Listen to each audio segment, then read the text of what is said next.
금요일 시장이 끝났는데 와 미국장은 미쳐 날뛰었죠. 엔비디아가 무려 15% 시가총액이 2,000조 원 되는 회사가 하루 만에 300조 원의 시총이 증가했다 뭐 이런 뉴스가 나온 것 같은데 이게 말이 되나 싶지만 이게 지금 계속 미국에서 일어나고 있는 일이다. 이만큼 돈이 지금 복사가 되고 있고 정말 이렇게 강한 시장이 나와서 우리나라 오늘 오전에 많은 분들이 좀 기대를 하고 오늘 내 주식 얼마나 많이 오를까 두근두근 하면서 9시 땡 열렸는데 시작은 조금 좋았어요. 갭 떴다가 우리나라의 그 고질병 뉴스 나오거나 맨날 나오는 말 선반영 다 그 얘기 나오면서 역시나 또 갭 뜨고 하락하는 종목들이 많이 나왔습니다. 그나마 하이닉스는 그래도 갭이 뜨고도 플러스 3%권에서 마감이 됐지만 삼성전자는 마이너스로 마감이 됐고 그 외에도 최근에 대장주의 역할로 좋은 흐름이 나왔었던 HPSP, 한미반도체, 오픈엣지 이런 종목들도 기다렸다는 듯이 올라가는 척하다가 다 차익 실현이 나오면서 다 음봉으로 마감이 됐습니다. 그래서 이런 모습들 조금 아쉽고 그나마 가온칩스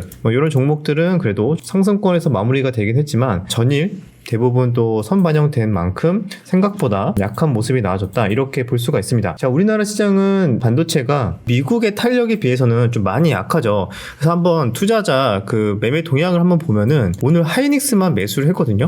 어제에 이어서 오늘도 외국인이 2천억대 순매수를 했어요. 요거는 좀 긍정적이긴 합니다. 하지만 좀 애매한 게 삼성전자는 어제에 이어서 1,000억의 매도가 나와줬고 코스피 시장 총 외국인 오늘 순매수가 1,400억이거든요. 그런데 하이닉스가 2천억 순매수한 거니까 하이닉스를 빼면은 사실상 순매도였다 이렇게 볼 수가 있습니다. 그 외에도 몇몇 현대차 조금 들어오고 그 외에 저PBR 관련주도 딱히 외국인들 오늘까지 매수하는 흐름은 많이 보이진 않았어요. 몇몇 지주사들 조금 매수했고 그 외에는 관망세 정도 흐름이 나왔다 이렇게 볼 수가 있습니다. 그래서 우리나라의 고질병인 뉴스가 좀 핫하게 나오거나 반응이 나왔을 때 이제 재료에 매도 물량이 나오는 이런 또 패턴은 오늘도 어김없이 나와줬다 이렇게 볼 수가 있습니다. 자, 근데 오늘 아주 시장을 좀 뜨겁게 달군 종목이 하나 있습니다. 자, 어제도 말씀을 드렸지만 자, 바이오 알테오젠이죠. 자, 알테오젠이 어제 좀 큰 변동성이 나왔었죠. 장중에 마이너스 10%도 갔다가 종가는 고가로 나오면서 이렇게 신고가로 마감이 됐는데 이 상태에서 오늘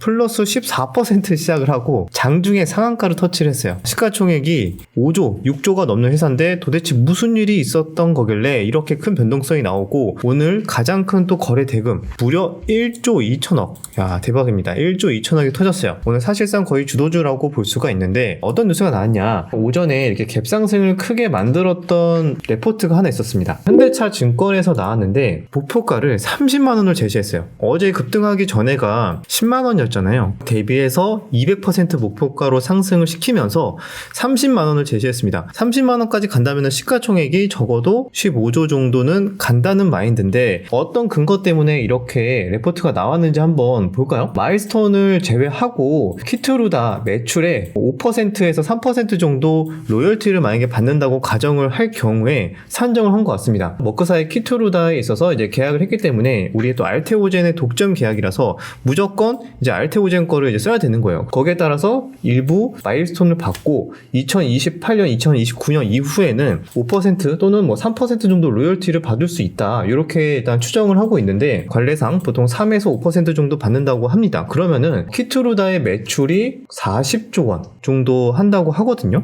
예상 매출이. 그러면은 여기에서 50% 정도를 변경을 해서 거기에서 5% 정도 만약에 받는다고 가정을 하면은 연 1조 원의 로열티를 받을 수 있다. 이렇게 해석을 하는 것 같아요. 재작년에 제가 28조 정도 매출이 나온 걸로 알고 있거든요. 글로벌 빅파마에서 주요 매출을 차지하고 있는 게 키트루다인데 여기에서의 매출의 일부 퍼센트를 로열티로 만약에 알테오젠이 가져간다? 그거를 실제로 독점 계약을 했다? 이런 식이 나온 것 같아요. 분석이. 실제로 이게 만약에 5천억에서 1조 정도의 로열티를 만약에 매년 가져갈 수 있다라는 분석이 나온다면은 PER 대충 20배만 줘도 시가총액이 20조가 돼버리니까 이런 근거 때문에 현대차 증권에서 30만 원을 제시를 했구나. 그런 게 조금 이제 이해가 되기는 했습니다. 하지만 주의할 부분은 중요한 호재이긴 하나 아직 좀 기간이 좀 많이 남긴 했죠. 중간중간에 단계별 마일스톤도 받아야 되고 여러 가지 단계들이 좀 있는 걸로 알고 있는데 그럼에도 불구하고 미래에 대한 긍정적인 호재 때문에 강하게 주도주의 역할을 했다. 이렇게 볼 수 있는데 제가 이 포인트를 좀 중요하게 보는 이유가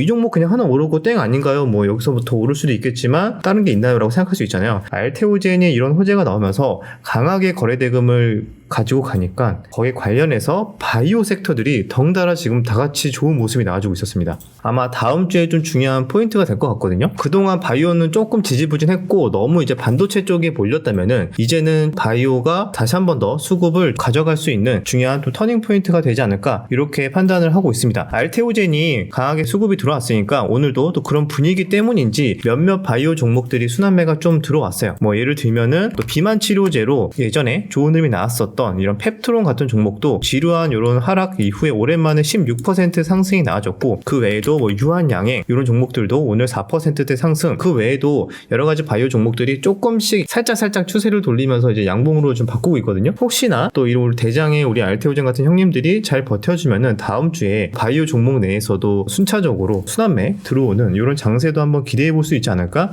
이렇게 판단을 하고 있습니다. 여기까지 바이오는 정리를 하고, 그 외에는 저 PBR도 한번 체크를 해야겠죠. 현대차는 일단 외인 오늘도 순매수가 들어오긴 했지만 생각보다 지지부진한 모습이죠. 오늘도 상승이 나왔다가 윗골이 만들면서 하락이 나와주고 있는데, 정부의 밸류 프로그램 이제 월요일날 얼마 안 남았어요. 다음 거래일이에요. 주말 지나면. 이게 얼마 남지 않았기 때문에 이슈에 따른 차익 실현이 나오지 않을까. 우리나라에 방금 말씀드렸던 반도체 엔비디아 실적 때문에 호재가 나오니까 우리나라는 또 상승했다가 차익 실현 나왔잖아요. 그래서 그런 것처럼 우리나라의 고질병처럼 뉴스가 나올 때 또 팔아야 되나, 또 이런 것들 때문에 지금은 조금 관망세가 많이 지속이 되고 있다 이렇게 보고 있고, 문제는 이제 밸류 프로그램 뉴스가 나오고 나서 여기에 따른 이제 어떤 또 재해석이 나오느냐, 더 긍정적이다 아니다 등등 이슈에 또 차익 매물이 나오면은 오히려 차익 매물을 좀 기회로 활용하시는 분들도 있을 것 같아요. 왜냐하면은 정부의 밸류 프로그램 발표 이후에 제가 알기로는 현대차가 2월 말이나 3월 달에 추가적으로 주주 친화적인 정책 뭐 한두 건 이상 더 발표할 가능성이 있는 걸로 알고 있거든요. 다른 회사들도 마찬가지. 그러면은 월요일날 재료가 나오면서 혹시나 하락이 나와준다면은 아직 주주 친화적인 정책이 나올 게 남아있는데 라고 생각하시는 분들은 하락을 기회로도 활용할 수 있지 않을까. 우리 또 배당에 대한 이슈도 있고 금융주들은 이런 포인트도 다음 주에 월요일날 중요한 관전 포인트가 될 걸로 판단하고 있습니다. 그래서 바이오에 이어서 저 PBR도 다음 주 관심있게 한번 더 체크를 해보자 말씀을 드리고요. 비대면 진료도 오늘 장중에 뉴스가 나오면서 강하게 상승이 나와줬습니다. 오늘 좀 대장은 유비케어가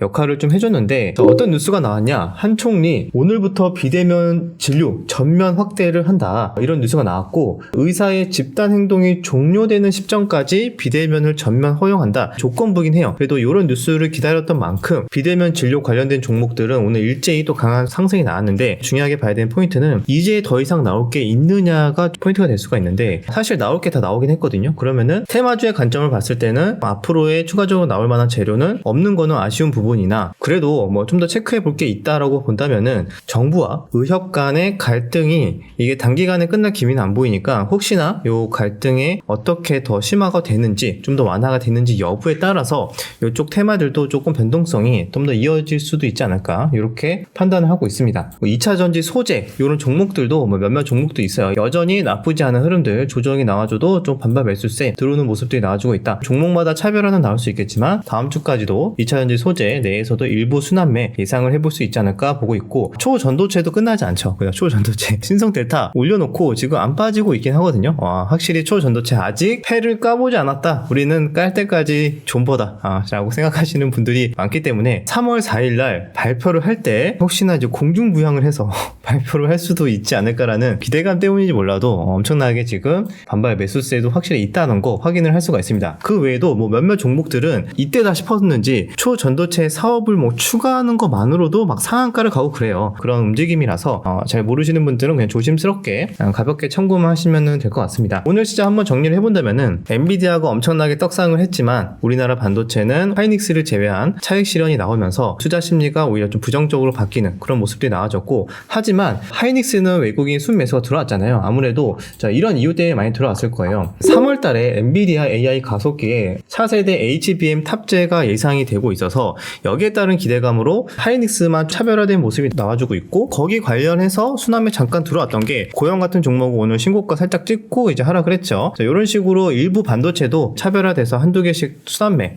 들어올 가능성은 있겠으나 다소 투자 심리가 조금은 위축되는 경향이 있을 수는 있다. 그 정도 참고를 하시면 될 것 같습니다. 그리고 이제 알테오젠 때문에 바이오 쪽 섹터가 긍정적으로 투자 심리가 바뀔 수가 있어서 다음 주에 또 여기저기 순환매 가능성, 수급들이 바이오 쪽으로 좀 분산될 가능성도 함께 체크를 해보고요. 저 PBR 관련해서도 밸류 프로그램 발표 이후에 수급의 변화나 이런 것들 잘 참고를 해보자. 이 정도로 시장이 정리될 것 같습니다. 2차전지 소재 등등 몇몇 비대면이랑 이런 종목들이 있으나 이것도 이제 철저하게 여러분들 트레이딩 관점으로 참고를 하시면 될 것 같고요. 그리고 이제 다음 주에 주요 이슈로는 제가 지난 영상에서도 말씀을 드렸지만 모바일 월드 콩그레스 거의 관련해서 뭐 6G나 몇몇 AI 이슈가 나오는지 체크를 해보도록 하고요. 다음 주에 마크 저커버그 또 방한을 하죠. 거의 관련해서도 또 여러 가지 또 AI 협력 이런 얘기가 어떻게 나오는지까지 함께 지켜보면은 다음 주 굵직한 이슈들도 어느 정도 정리가 된 것 같습니다. 자, 오늘 영상 마무리하기 이전에 여러분들에게 또 이제 질문을 남겨드리도록 하겠습니다. 댓글에다 남겨주시면 될 것 같아요. 여러분들이 보는